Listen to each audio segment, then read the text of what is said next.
I think we can probably get started. Senator Daughtry is a little bit behind. I believe Representative Collins is on his way as well.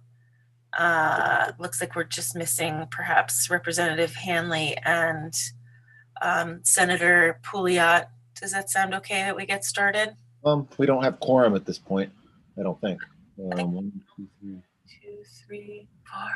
I guess we do with, it looks like we technically do with Ted. We just have 8 people now. Yeah, okay, so Yep. we'll go ahead and start. Representative Hanley may be in caucus. We had caucus this morning. Do you want us to wait a couple minutes, Bruce?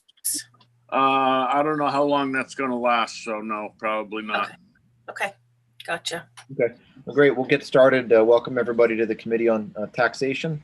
Today we're going to be reviewing one of the reports that we're, I believe, behind on reviewing, but we'll get started with introduction, starting with, I believe Senator Daughtry is not here yet, but we'll start with Representative Bickford. You're muted, Bruce. Oh, sorry. I'm Representative Bruce Bickford. I represent District 63, which is part of Auburn. And Representative Carmichael. Good morning. Representative Mickey Carmichael. I represent District 137, which is 18 communities in Hancock, Penobscot, and Washington counties. Representative Collins is not here. I don't see Representative Gramlich or Hanley. How about Representative Kryzak? Is he with us? I am.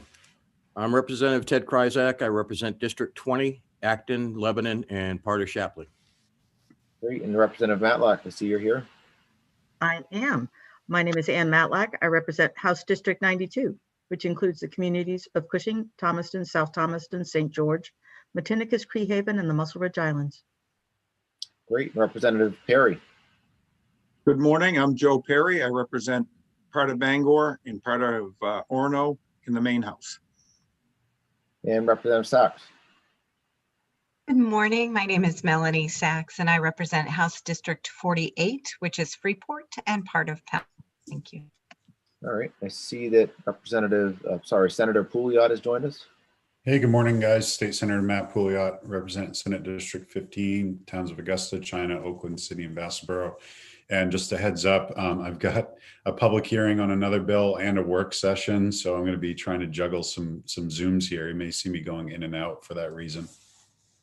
Great. And Representative Terry. Good morning. I am Representative Mo Terry. I represent the west side of Gorham, District 26, and I serve as co-chair. I'm Senator Ben Chipman, Senate Chair of the Taxation Committee. I represent Senate District 27, which is most of the city of Portland, including the entire peninsula, Back Covey, steering neighborhoods, as well as 9 islands that are part of the city. Just, I guess that serves as a reminder, what Senator Pouliot referred to as being in and out of meetings. Just so people know, many of us serve on other committees, or we have bills we have to present to other committees, or work sessions on bills we've sponsored, and other places that we have to be at the same time. So people may be in and out, and that's, if you're wondering why, that is usually the reason. Also want to introduce Julie Jones as our committee analyst, as well as Avery Page, our committee clerk, who are also with us today. So we will, I guess, get started with, I think Julie wanted to give us an introduction and go over a few things before we hear from folks from OPEGA. All right, Senator Chipman, would you mind if I just did a little bit of housekeeping real quick? Yeah, sure, go for it. Actually, thank you very, very much. I just wanted to jump in and, sort of make some quick observations as to how we're conducting business and how we have over the last couple of weeks. I wanted to remind everybody that questions need to be answered or gone through the chairs, and we would like it if everyone would please be sure to keep yourselves on mute during the meeting until it's your turn to speak.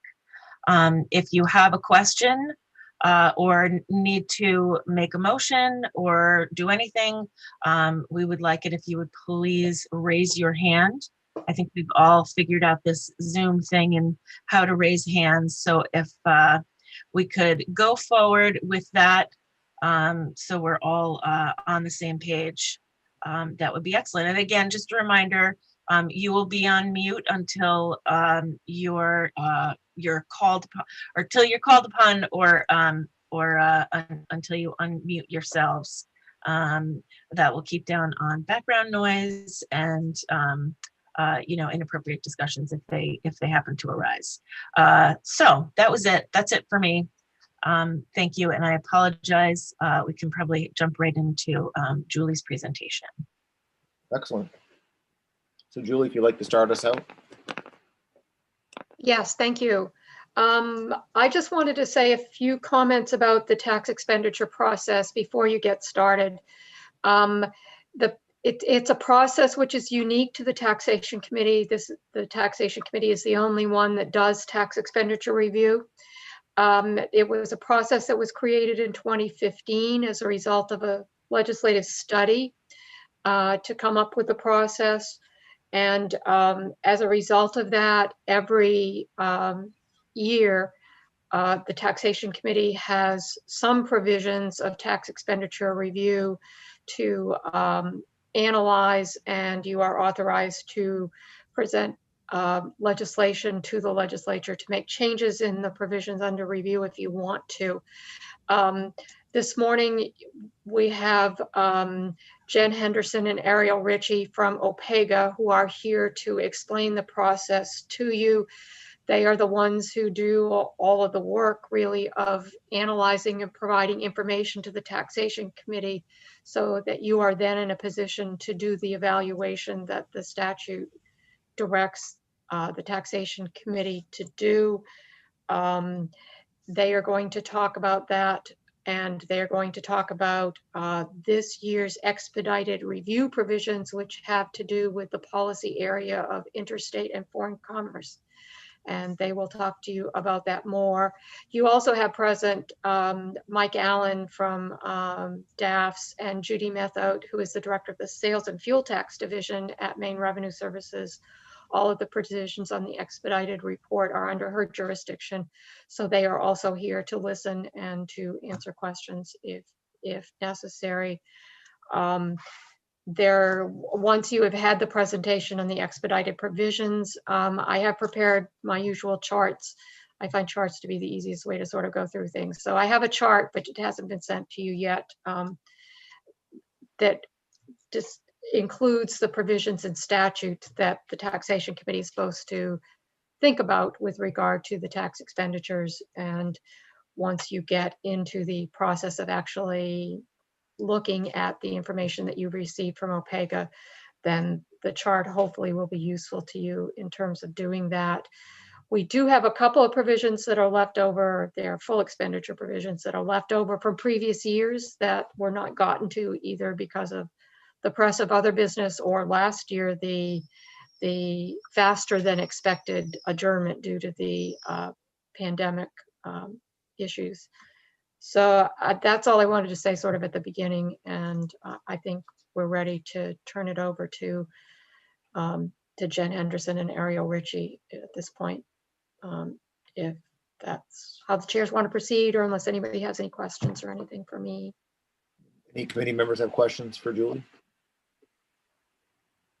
Seeing none, I guess we'll get started. Welcome, Ms. Henderson. Thank you very much, Senator Chipman. Is it all right if I screen share my presentation? Sure, that would be great. We appreciate that. Okay, let me get that up.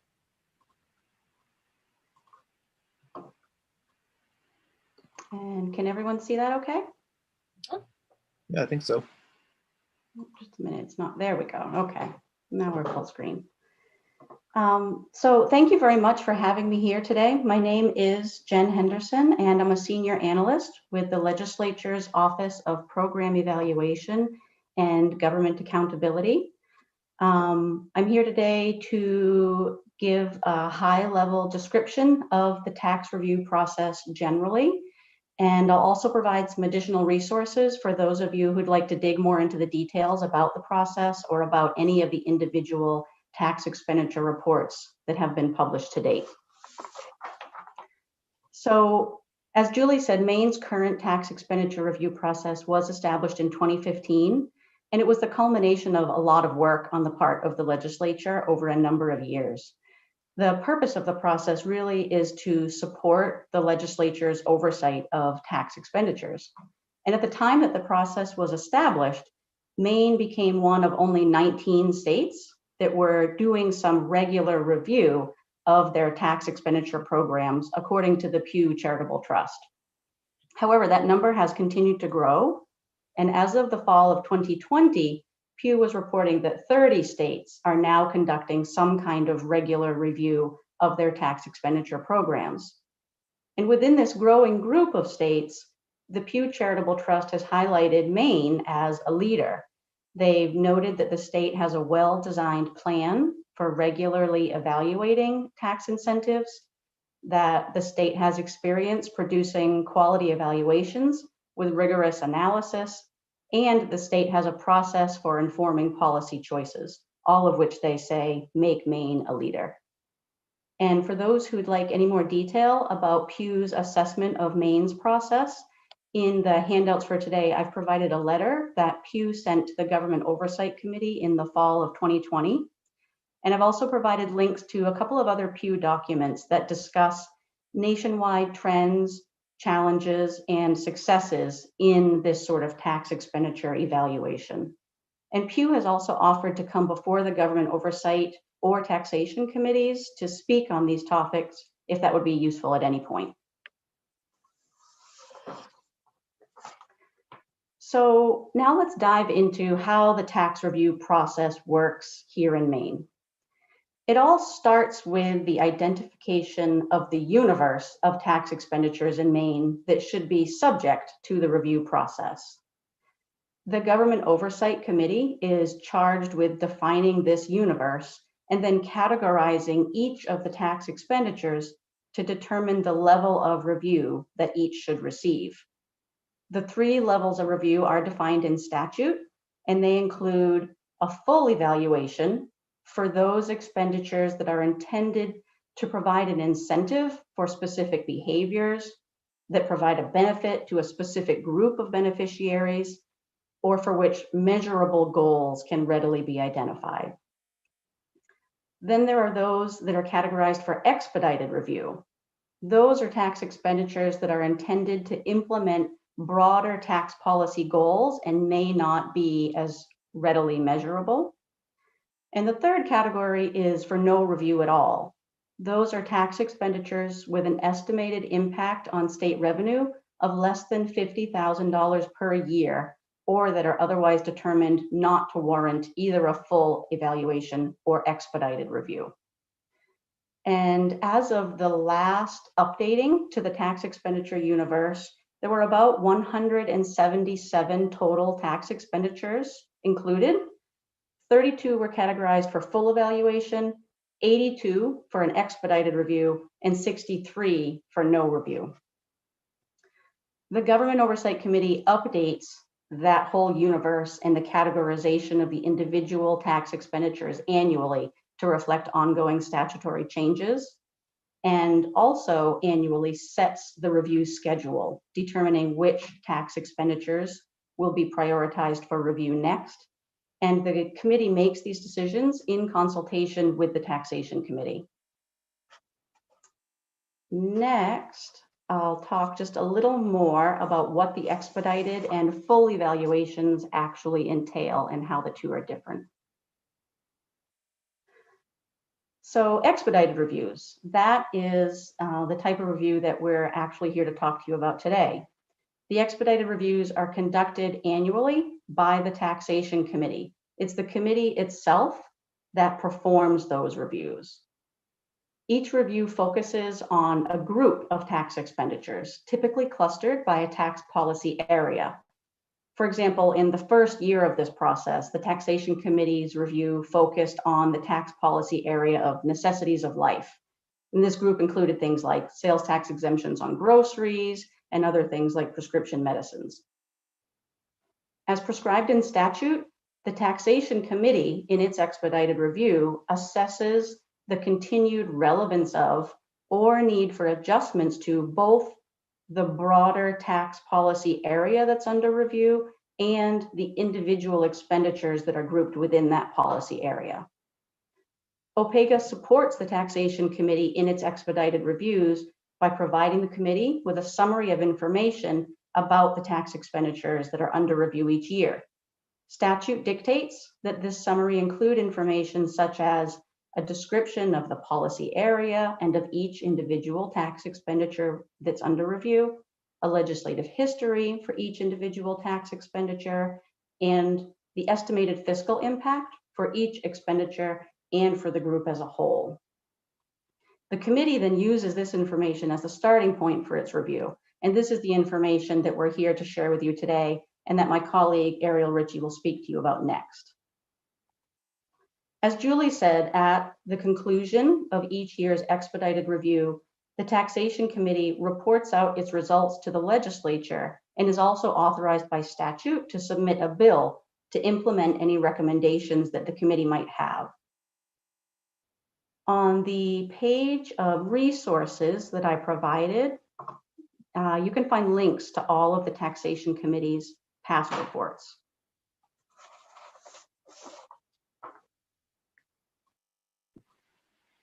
So next, unless there are any questions, I'll talk just a bit about full evaluations.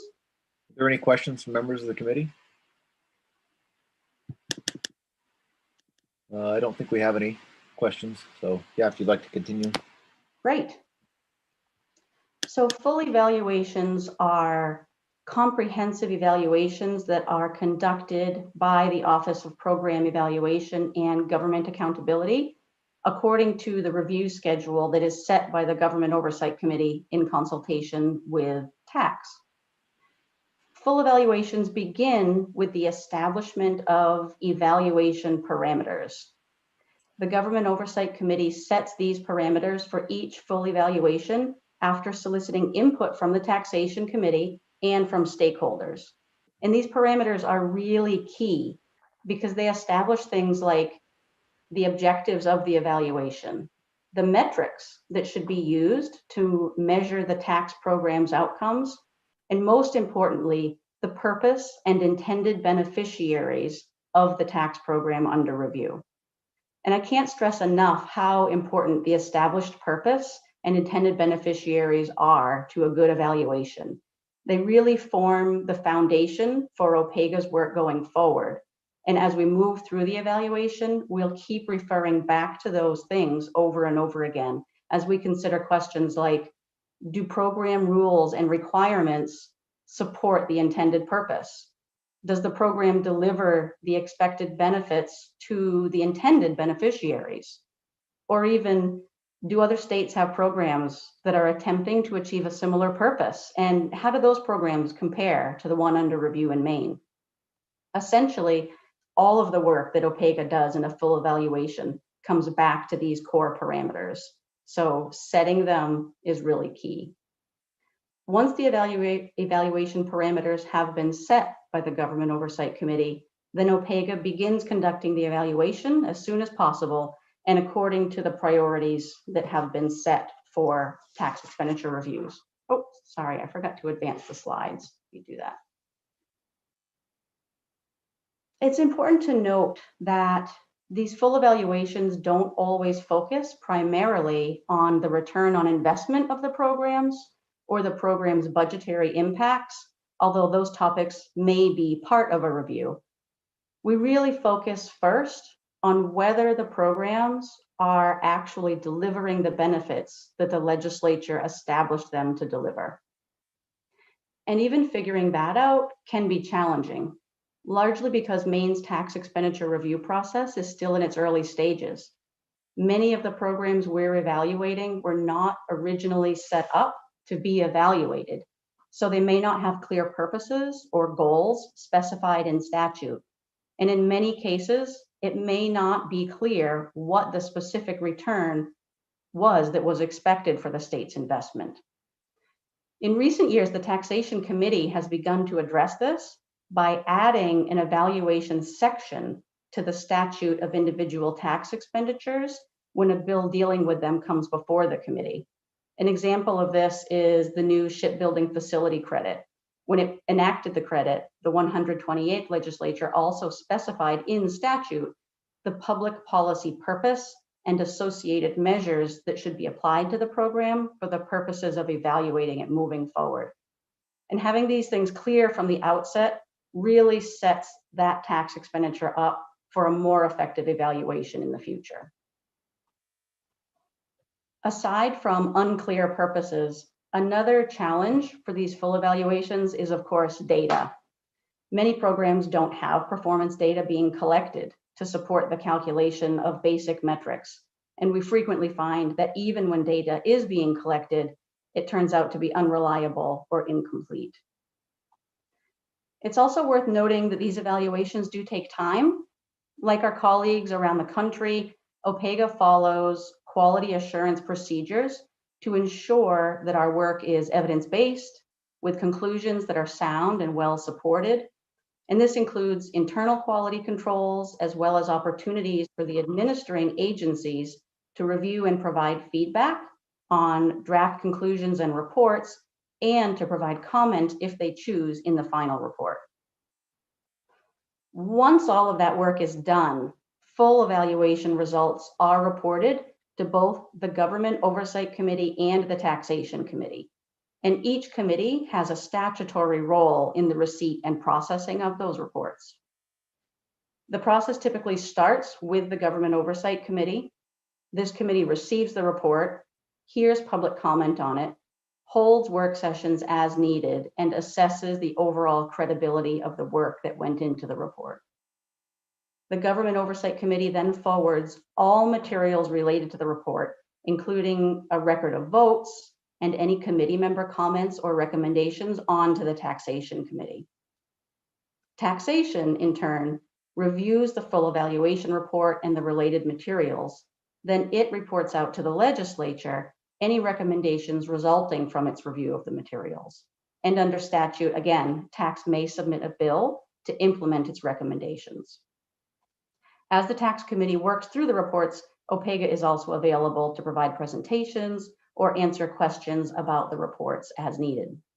And of course, once reports are released, the data, recommendations, and any policy considerations included in them also become available to the wider legislature for use in considering bills that propose changes to programs.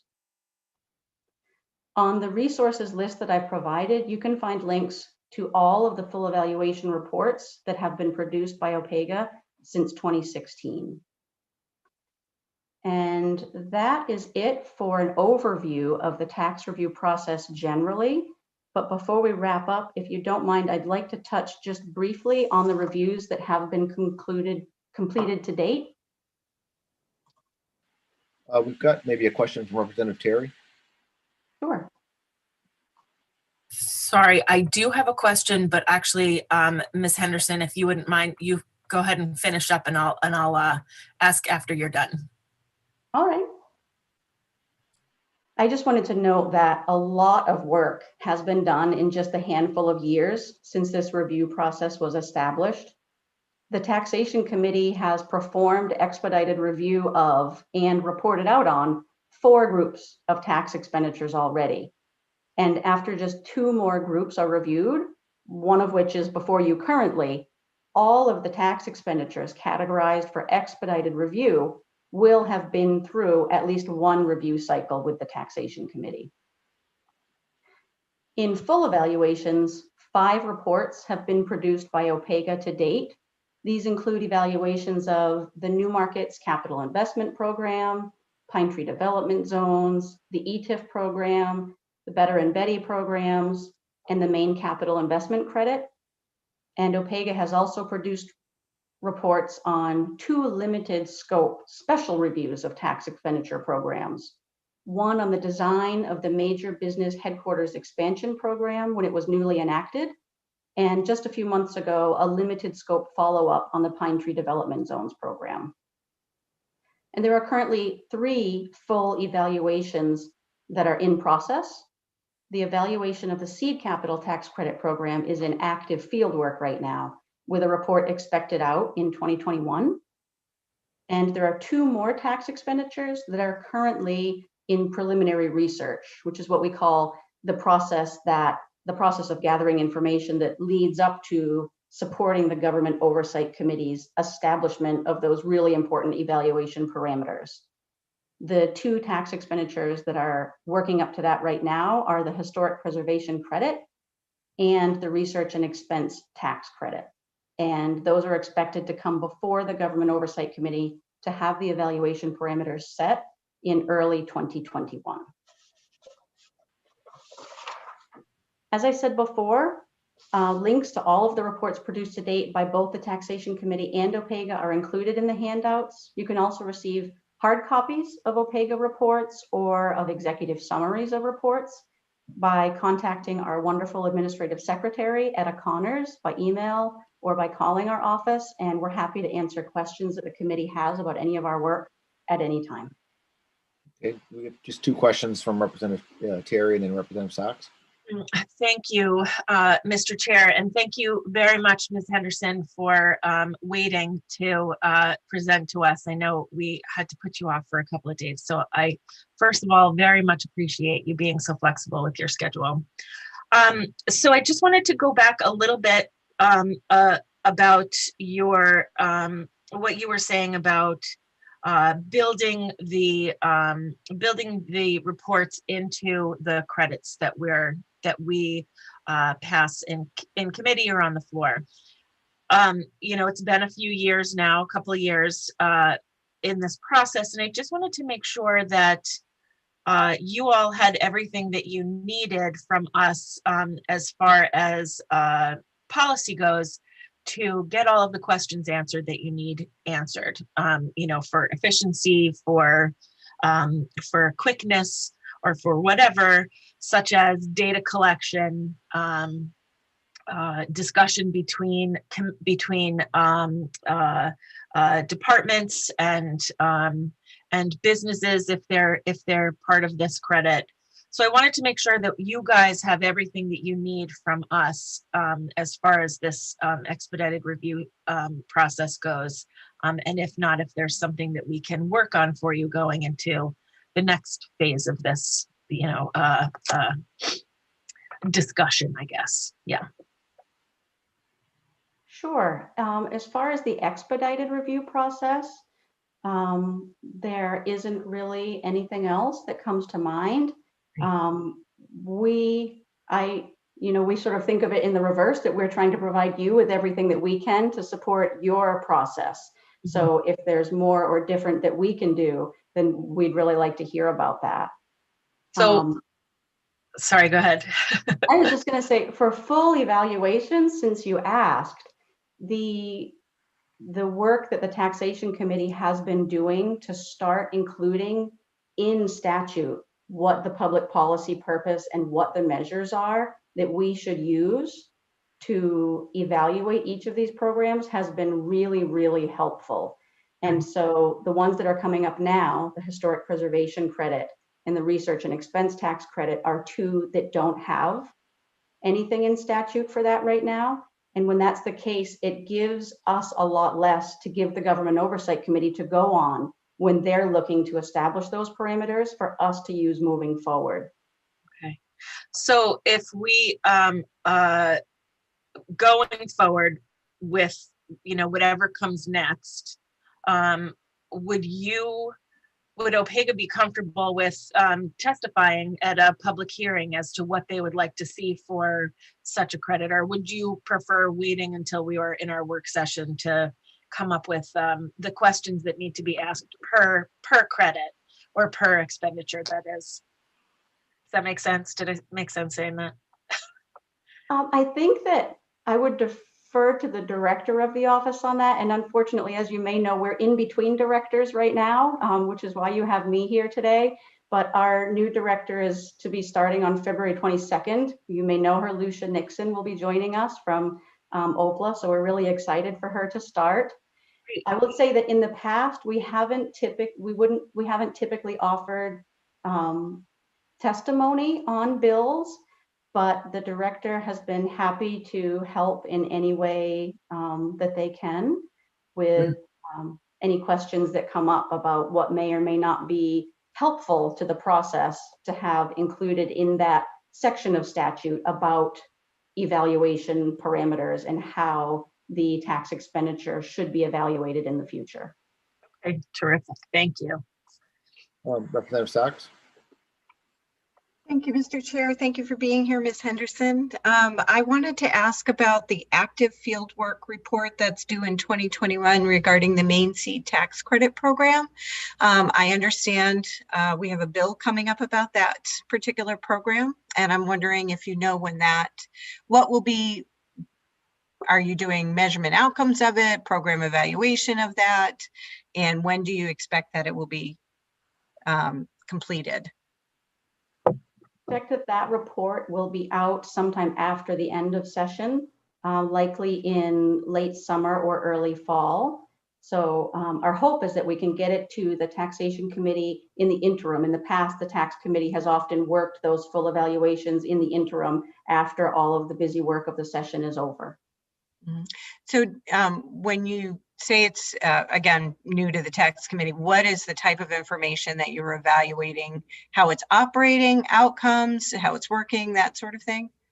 Sure. The parameters for that one include all of the objectives that are in statute as possible objectives for these kind of evaluations. So it's really a pretty broad evaluation. The objectives we were asked to address include things like the fiscal impacts, whether it's achieving its purpose, what other programs there are in the state that are complementary or work with it in some other way. Really a pretty broad assessment of it. Okay, that's very helpful because I know the nature of the bill that's coming before us, and so that helps fit that into the picture. Thank you very much. You're welcome. Question from Representative Ferry. Thank you, Mr. Chair. You mentioned OPEGA is now looking at the historic preservation tax credit. Did I hear that right? We are getting ready to look at it. It's not one that we are already assessing. It's one that we're preparing for the Government Oversight Committee so that they can set the evaluation parameters that will guide our future evaluation of it. Will that occur this session, the parameters being set? Because that's actually, we handled that years ago in tax. I think we could have done some things different. So I want to testify when you set the parameters. That will be coming up this session. Yes, we expect that the Government Oversight Committee will be taking that up within the next month or two, most likely. And they always look to tax for input on that. And where there's really not much in statute to go on right now, the Taxation Committee's input would be really helpful. Awesome. Thank you. Seeing no other questions from members of the committee, Julie, you've got your hand up. Thank you. I just wanted to mention that the slide that Ms. Henderson were using in her presentation and the other materials that she mentioned that were emailed to you a day or two ago, I think, are posted online as well. So if you want to access them online at a later date and can't find the email, or if members of the public want to access those materials, they are available on the Taxation Committee materials page under the category of materials with today's date on them. Okay, Thanks. great. That's all. Thanks, Julie. So I guess seeing no additional questions from members of the committee, do we want to hear from Ariel Ritchie? Good morning. I am Ariel Ritchie. I'm an analyst here at OPEGA, and I'm just going to share my screen, if I may. Can you see that all right? It says information to support 2020 expedited reviews. Yep. Yeah, I think so. Okay. Wonderful. So you've heard an overview of the about the expedited review process, and so what I'm now going to do is to present a document that has been prepared by OPEGA to support the Taxation Committee in carrying out its statutory review process. And what I'm going to do is just simply take you through the document to orient you to the information that is available so that when you go through the charts that Julie Jones has prepared for you, you have a bit more of an understanding of what information is available in our report. Okay, this is, if anyone has, this is the page 4 of the PDF, or page 2 if anyone is working from the hard copy. What we have here is, and these are my highlights just for the purpose of this presentation. They aren't highlighted in the original document. This, for reference, just lists the information that statute requires OPEGA to provide for each year. And that's a description of the tax policy under review, a description of each of the tax expenditures, including the mechanism and intended beneficiaries, a legislative history, and the fiscal impact of the tax policy, including past and future.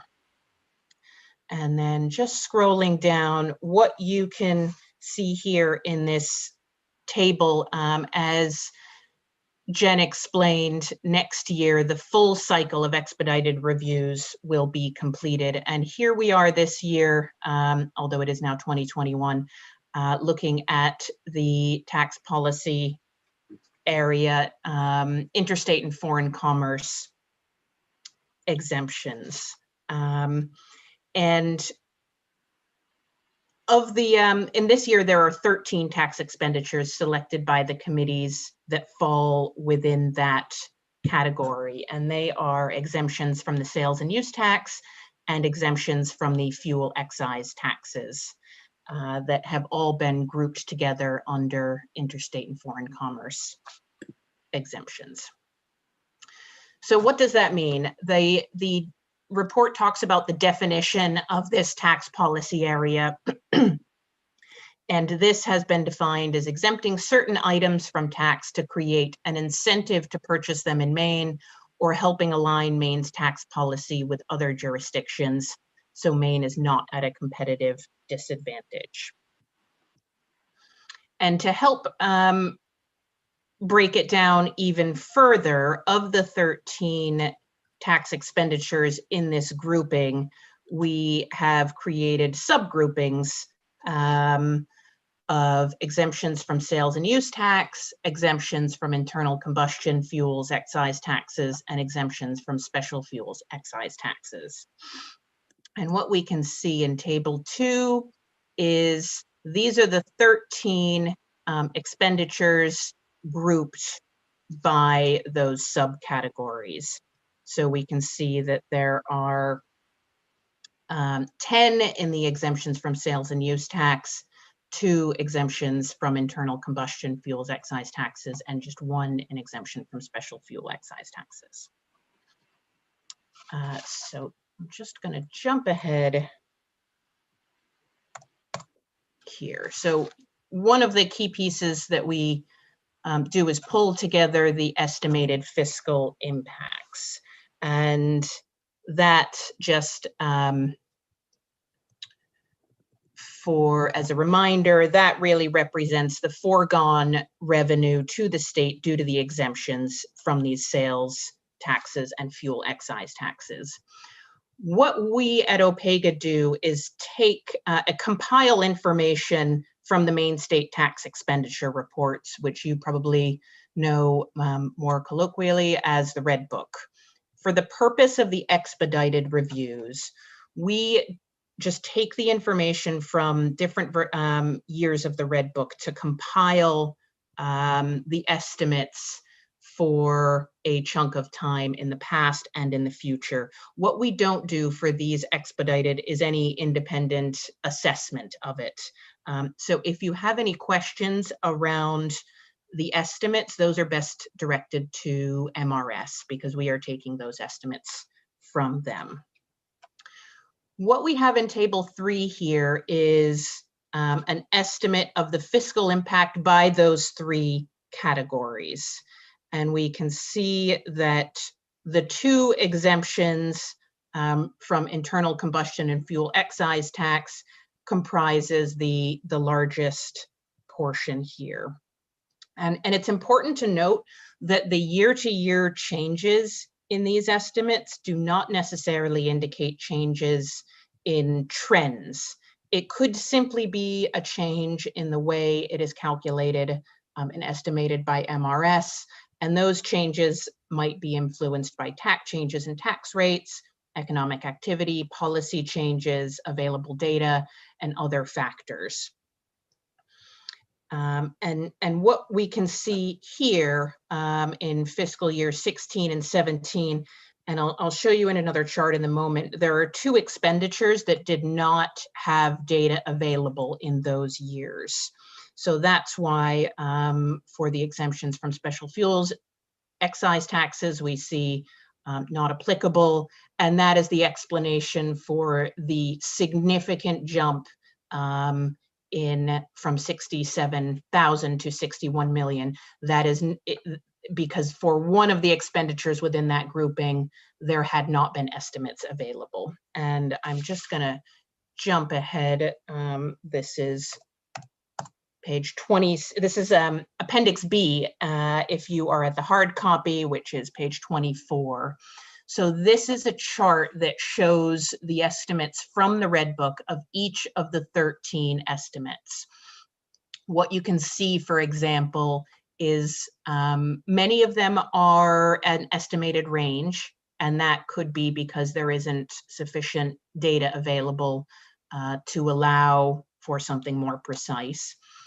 As I mentioned, there may be changes in year to year, and that does not necessarily indicate that those are used less. It could simply be a change in data sources, or a change in the way things are estimated, or tax policy changes.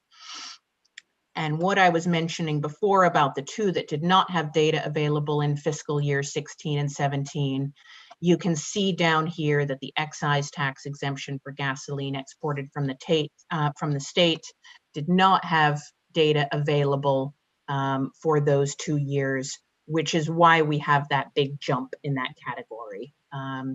And similarly, excise tax exemption for special fuels exported from the state. For those years, for those two exemptions, there was not data available. So that is a helpful chart for when you are working through them. If you want a quick view at a glance of all of the estimates of all of the exemptions, that is there for you at Appendix B of the report, and might be worth flagging to refer back to. So I'm going to jump back. Whoops. Apologies. Okay, and then another important piece to note around current circumstances is that these estimates were made, they are from the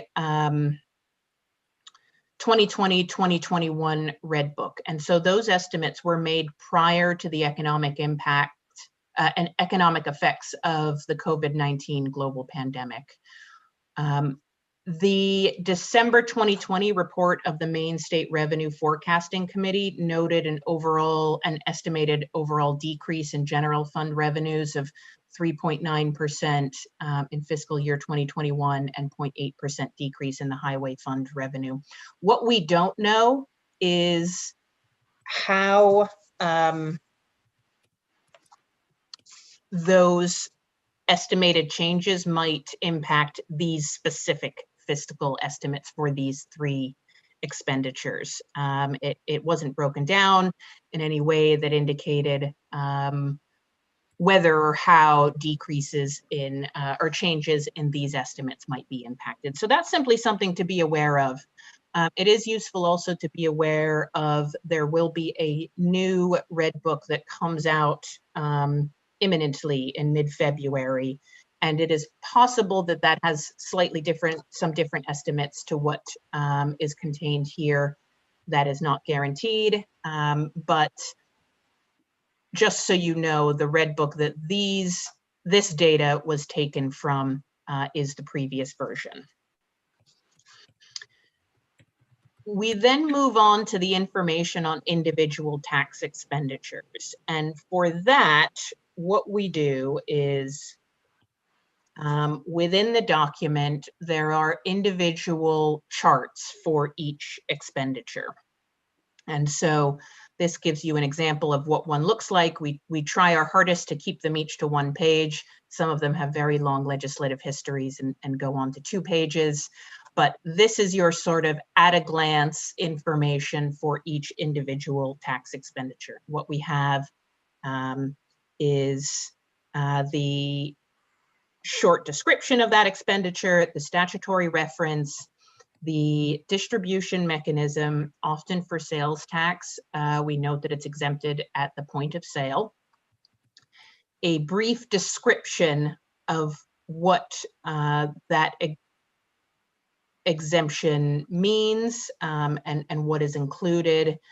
Intended beneficiaries, these aren't something so that you are aware that are necessarily listed in statute. And so what OPEGA does is set out what we think seems to be the most likely intended beneficiary based on our understanding of the expenditure.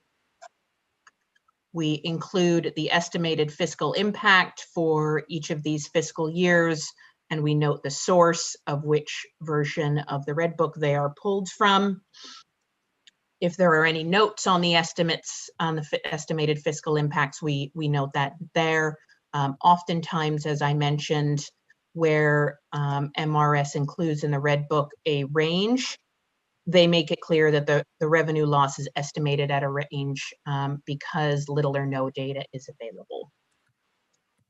And then we include a legislative history. And what we do is we get from the Law and Legislative Reference Library a summary of the legislative history. We at OPEGA go back and look at each statutory change and turn that into a concise summary based on what are substantive key changes over the years, so that you can see how, so you can see when it was enacted and any key changes over time.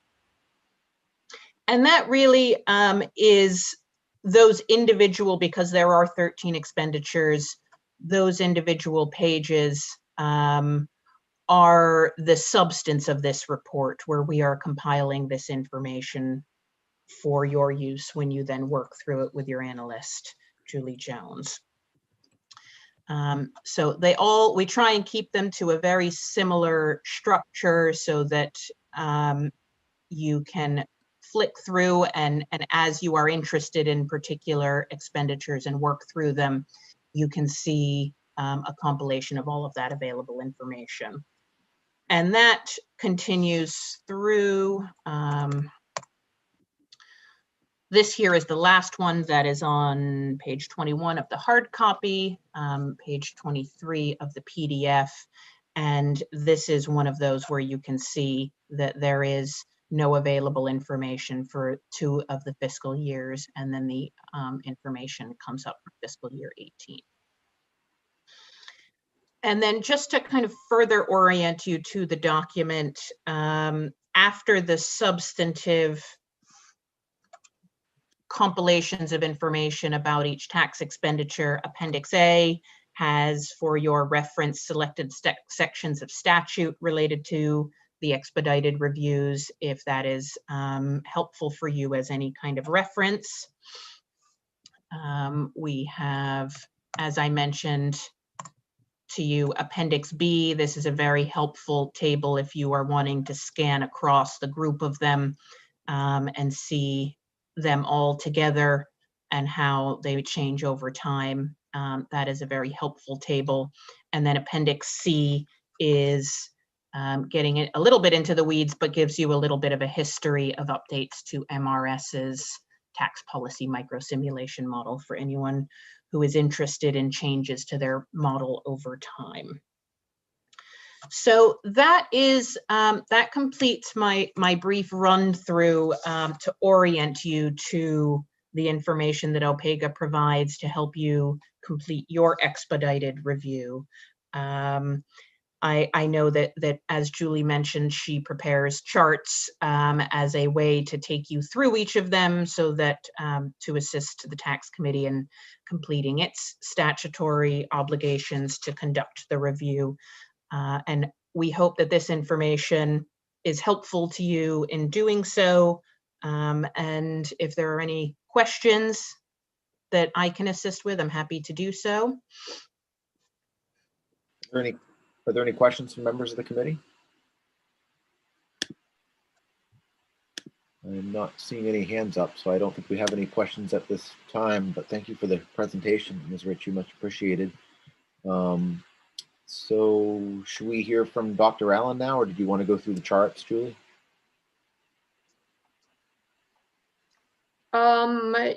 If Mr. Allen wants to contribute, I think that this would probably be a good time for him. I know I especially, Ms. Ritchie reminded me that the so-called Red Book is by statute due February 15th, but I'm not sure. That would indicate that we might be receiving it soon. So I would like to hear from him when we might receive it. I don't know if he has anything else to add. Sure, welcome, Dr. Allen. Good. I think we're still in morning, right? Good morning. Thank you. Yes, so the Red Book, the tax expenditure report is due on February 15th, and which is a holiday. So we are on track for a release of sometime next week, so that will be available online, and then we will have it sent out to have some printed copies made. And this year being a little bit different with us all being remote, that may take a little longer to have it printed, get it back to MRS, and then sent out to the various offices. But we always save quite a few, certainly for the Taxation Committee and the Appropriations Committee, and then we usually leave a bunch with the Office of Fiscal and Program Review for other legislators that are interested in that report. So that should be coming out next week. The only, I'm happy to answer any questions on the expedited report that OPEGA has just provided to you. Judy Method is also available to answer any specific questions about any of those sales tax expenditures.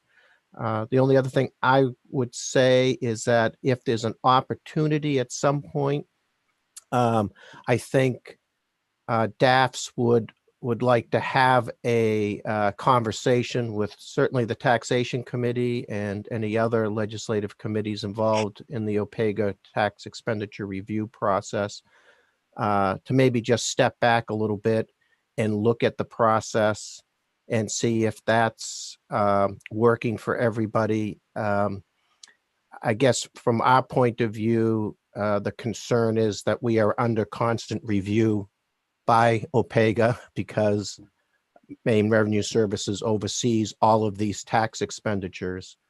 And oftentimes that requires a lot of time on our part to help provide OPEGA with the information and explanation of how the program is administered and so forth. And I think we just appreciate the conversation and maybe see if there's a way of streamlining the number of reports and the process a little bit to take a little bit of that burden off of us. But that sounds great, Dr. Allen. I know we've talked a little bit about going through the list of reports that are due and maybe deciding if there's some that we don't need to make your work a little bit easier. I think we have a question from Representative Terry. Yes, thank you, Mr. Chair. Dr. Allen, so I'll I guess pass along the same question to you that that I asked Ms. Henderson earlier are there things that we can do going forward when we're making policy to make the process easier on you guys? And it doesn't have to be a question that you answer at the moment, but you know, we do, you know, I hate to push back a little bit. The pressure's on the policy. You just happen to be the people that are holding the holding all the documents. So I think the review process is really important when we're trying to figure out if these programs work or not. So going forward, trying to do the work that we've been doing, continuing that work and making sure that things are I guess, checked and double checked, as my math teacher would have said. If you can think of things that would make your life easier, whether it's streamlining or whether it's specific questions you want asked or answered from all of these policies. And of course, they're different. So there will be different things that pop up in each individual policy, but in general, making sure that we're all on the same page as to what we're looking for to put in statute for these policies to make it easy on everybody and very transparent as to whether or not the policy is working. So again, no answer necessary, but when we're thinking about it and when we do come back to talk about it, if you could give us some of your needs and wants, that'd be awesome. Thank you. Great, thank you. Do we have any other questions or comments from members of the committee? Not seeing any hands up. Great. Well, thank you for being with us, Dr. Allen. Thank you for everything that you do. It's always good to see you. So I don't think we're anticipating any other folks to present to us at this point. So Julie, do you want to run through the charts you prepared? Sure. May I screen share? Sure, that'd be great.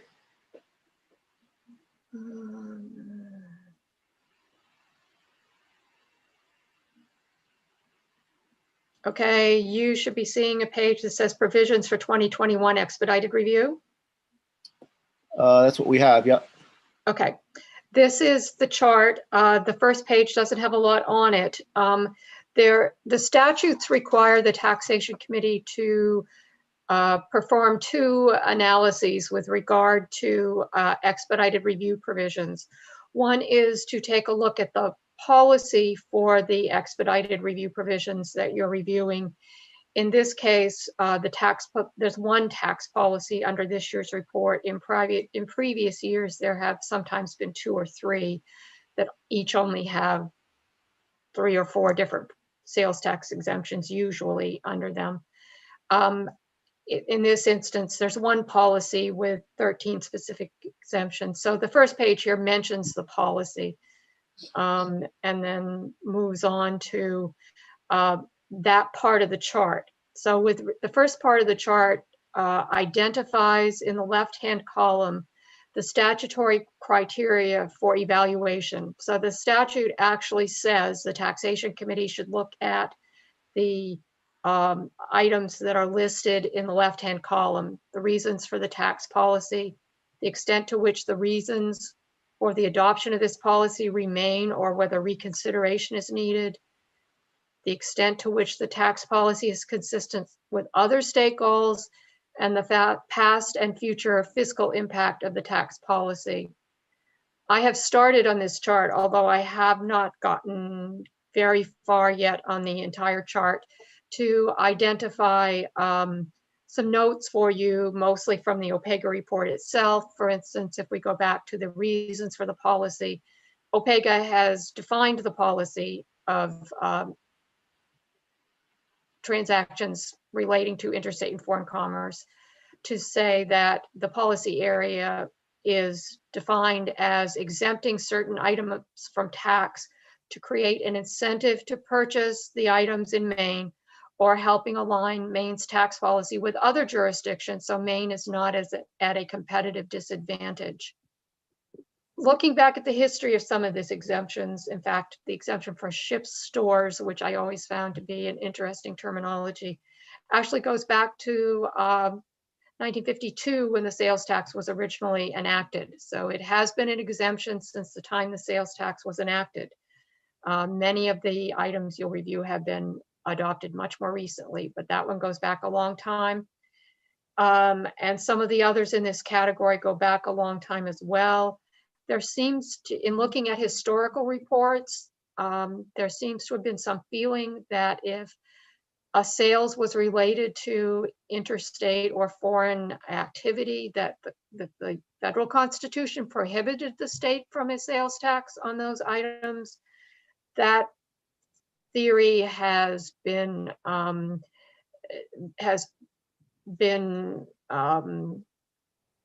overturned is not the right word, but has become obsolete. It is no longer considered impossible for states to tax items in interstate commerce, as long as they're also taxing things within the state. So if you're taxing a sale within the state, the federal constitution does not specifically prohibit you from taxing it on if it happens in interstate commerce. So that has kind of gone to the wayside, and the exemptions are usually more attributed now to the items that OPEGA has identified in terms of creating an incentive to purchase items in Maine, as opposed to purchasing them in New Hampshire, perhaps, where they would not be subject to a sales tax, and use them in interstate commerce there, or to not place at Maine at a competitive disadvantage with other states. So the items in the notes over there are things that I have extracted from the OPEGA report and other information that might be available to me. The extent to which the adoption of this policy remain or whether reconsideration is needed is more kind of for the committee to weigh in on. So I have no notes on that at this point. And the extent to which the tax policy is consistent with other goals, I quickly could not think of anything to add there either. So what I have tried to do in the notes category is to provide you with some additional information. Eventually, the report at the end, when you finish, will have another column over on the right-hand side, which will say committee recommendations once you've decided what you want to recommend with regard to those provisions. So once you have gone through those 4 items, A, B, C, and D, with regard to the policy, then the statutes direct you to look at each individual provision. So the first one on here, because these are in here numerically in order, all sales tax exemptions are in Title 36, Section 1760. This is subsection 4. A low number will indicate, a number basically 12 or below will indicate to you that it pretty much goes back to the original enactment of the sales tax. Although the legislature has subsequently added things on, like I think under 6, there's 6A, 6B, 6C. The A, B, C, and Ds would not be old necessarily, but the original numbers without a letter after them, a dash C or dash A, would mean that they're old. But the information in the OPEGA report identifies when they were first enacted and subsequent legislative changes. So you have that information in that report. A short aside with regard to reports. OPEGA has provided paper copies of the reports to OFPR for the members of the Taxation Committee. There is a lot of differences of opinion within the legislature with regard to providing paper documents to committee members. So those copies are currently sitting in OFPR for you. We probably need to figure out a way to get those papers to you. They are also posted online, both under the OPEGA website, also now under the Taxation Committee materials. You'll notice if you go to those materials under Tax Expenditure Review, at the bottom of the list, I think, because we got it first and they're related by timing, the most recent at the top, that you received the report and there's a transmittal letter from the Government Oversight Committee. So they're online in several different locations. They've been emailed to you. They also exist on paper, and we need to find out a way to get them to you. I am just not in a position to make that decision myself. So maybe let me know if you particularly want a paper copy, or maybe just the chairs could say, I suppose, we'd like all members to get their paper copy, and we'll figure out how to do it. I'm just, like I said, I'm not the person who makes that decision. I have to consult with others on whether we mail them to you, whether we provide them to your caucus staff, whether we give them to Avery and hope that she is able to hold on to them for you. But the people who make these decisions are grade above me, and I'm going to need to get some sort of resolution of that. But I think we can figure out a way to get them to you one way or another. Well, and I apologize for the confusion in that regard. mean, I might Um, guess maybe they just be sent to us in the mail because I think there's only maybe one member coming into the committee room at this point. I don't know how many documents we're talking about, if that's possible to just send it to everybody by regular mail. It, that is one option, and the complication with that one becomes the number of materials that eventually going to have to fall into this category, and how frequently and how much we would have to end up mailing to you. Mr. Allen mentioned that the Red Book, which you'll sometimes heard referred to, I think this sort of originates from OPEGA as the MR report, because it's Maine State Tax Expenditure Review, MSTER, and some people have called it the MR report. We in the Taxation Committee generally refer to it as the Red Book. Will be coming out later this week. There's that. There are Revenue Forecasting Committee reports. There's the OFPR Compendium report, which contains a lot of information about taxes in the state of Maine, which you should have. There's an OFPR report on municipal funding, which identifies like revenue sharing that is given to municipalities. So you can look at how much the state provides for revenue sharing, how much the state provides to municipalities for education funding, how much for transportation costs, how much for state mandated costs. There's a whole variety of things that will come to you that if people bring some papers to OFPR, it says these are for the Taxation Committee, we could end up spending a lot of time and a lot of money putting things into the mail to you. And that's part of what goes into other people's considerations of how to do it. Yeah, I mean, I appreciate that. I guess I know Representative Hanley wants to speak, and I just to follow up on what I was saying. I mean, I think that we're being asked to stay home, and most of us are staying home. And I know we're in a pandemic, but for myself, I think having to go try to find things on a website or look for things online, while I certainly can take the time to do that, I'd like to have paper copies of things to look at, especially the Red Book and some of these other things, but even the materials you were just talking about. I mean, to be able to have those to look at as we would have had we been in the committee room when they'd be handed out.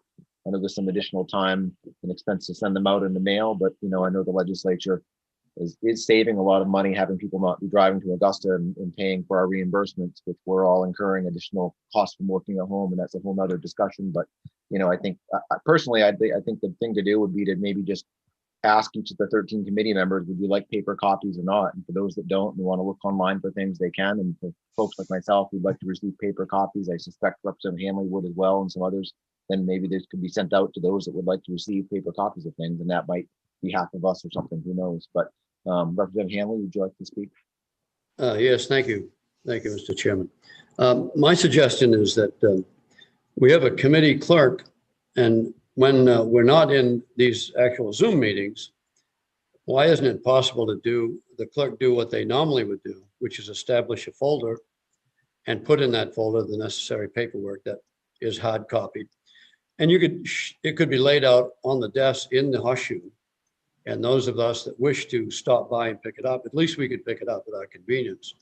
It would save the process of trying to mail people things and the expense of it, but it would also create a hard copy folder for each piece of legislation and each packet of information we need.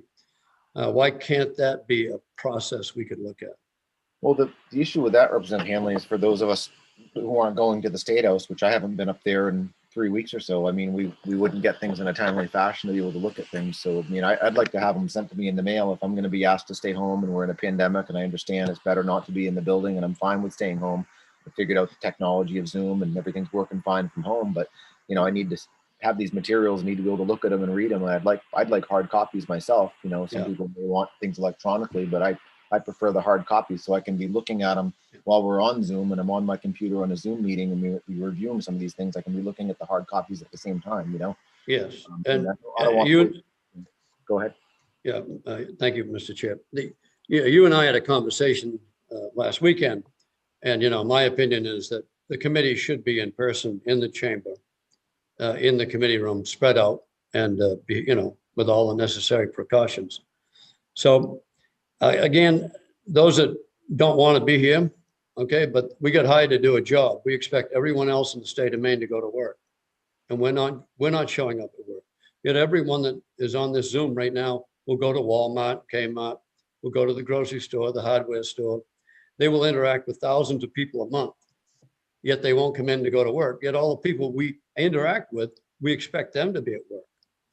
I believe we should be in here in person.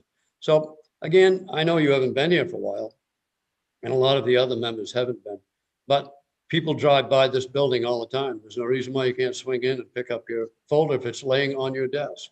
Yeah. And that would be one solution to getting hard copies to us. Just Yeah. an idea. Thank you. Go ahead. Yeah, I mean, I know there's other people that want to speak. I'm hoping we can not have a large conversation about whether we should be coming to the State House or not, because that's real. I think Julie's just, you know, throwing out some different options or how to get the materials. And I think while we all may have a different preferred method of receiving the materials, it might be best to just send, if we could all 13 of us send Julie an email with what our preferred method is. And for some, it's going to be leaving things on the desk. For some, it's going to be sending them in the mail. For some, they may say they don't want any paper at all and want to look at things online. I mean, I think that's kind of the three options. So maybe all of us could send Julie an email and let her know which of those three options we prefer. And it's going to be different for each of us. I mean, I'm fine with not coming to the State House now that I've figured out the technology and can work from home. And for those that want to go there, you know, that's certainly your right. So we've got a couple of people, I guess, Senator Daughtry, would you like to speak next? Thank you, Mr. Chair. I just wanted to add the way I understand it through the Ledge Council policy that our clerks are creating one singular master file. So there is a paper copy for everything, but with the COVID regulations that were adopted by both parties on Ledge Council, they aren't doing a singular folder for every single member. But I know they are mailing some different reports. So I think I love your idea, Mr. Chair, of just polling who could use the different paper reports and see if we can get those mailed out to others. But also want to say I agree and understand Representative Hanley's passion, but this probably isn't the place to have that conversation. So. Okay, great. Yeah, so why don't we do that? If there's no objection, just folks can just send Julie an email in the next day or two and let her know whether you want paper copies of all the reports sent to your house, whether you want paper copies of the reports left on where you sit in the horseshoe in the committee room, or whether you don't want any paper at all and would like to have links to look at things online. Just let her know which of those three options that you prefer, and we'll you know, I'm sure Julie will do her best to accommodate us, and I think that's all we can do at this point. I don't see any other hands up, although I can't see everybody's face here. It looks like nobody else has their hand up.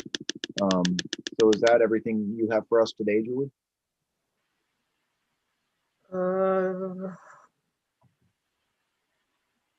Am I still on audio? I don't find my. Okay. Okay, great. You can.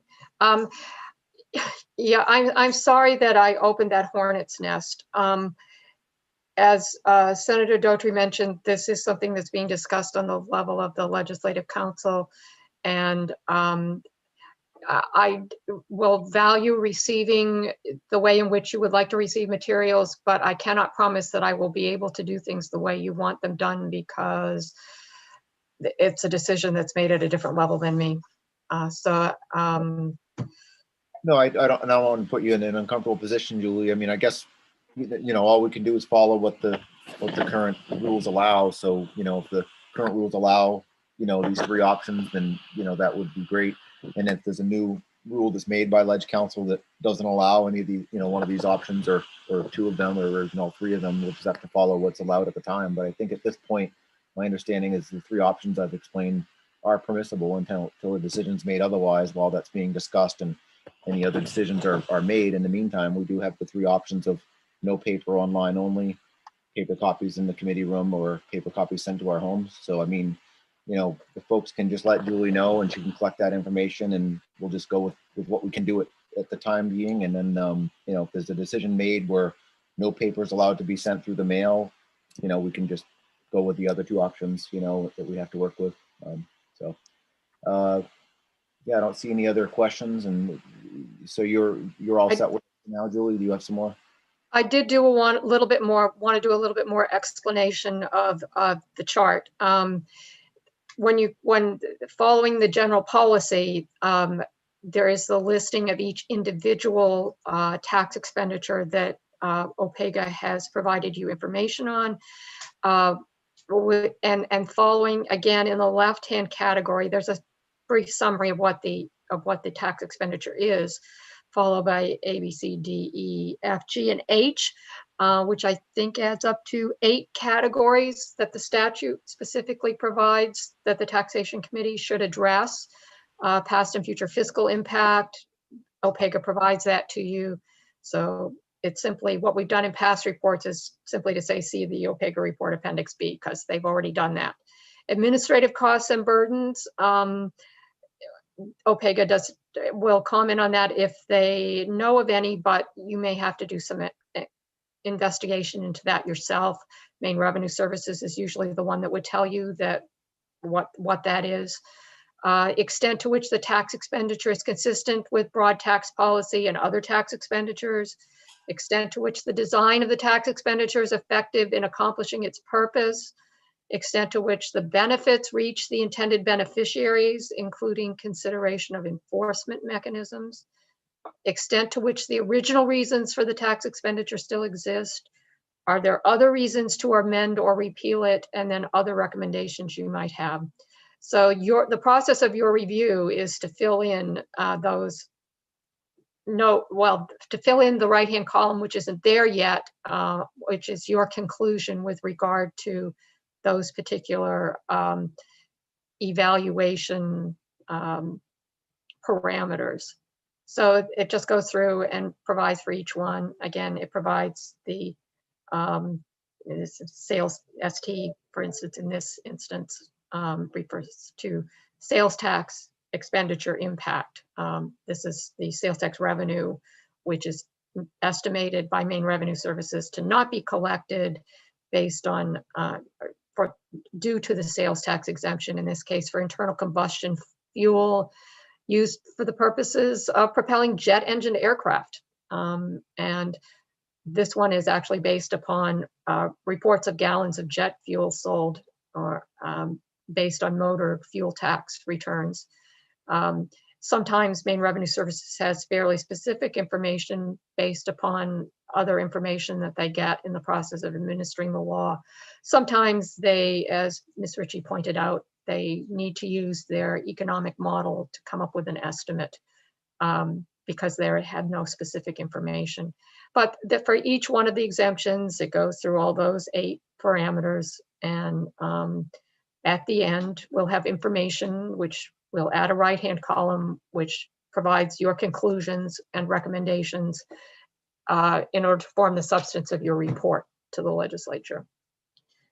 That's pretty much what I wanted to say about that. This is not completed yet. I have more work to do on it, but whenever you're scheduling for your meeting to start to dive into this, this will be completed for you. And I also would have for you a copy of the most recent report that was completed, so you can see how the legislature has dealt with its comments on these in the past. Unless there are concerns about one of the provisions, the committee usually doesn't say a whole lot. It usually just says something like, we don't see any other reasons to amend or repeal, and they just say that. Or extent to which the original reasons exist, they say, we don't see any difference between the original reasons. So sometimes it's just a one-sentence conclusion that you reach. It addresses each individual category for each individual exemption. That's it, I think.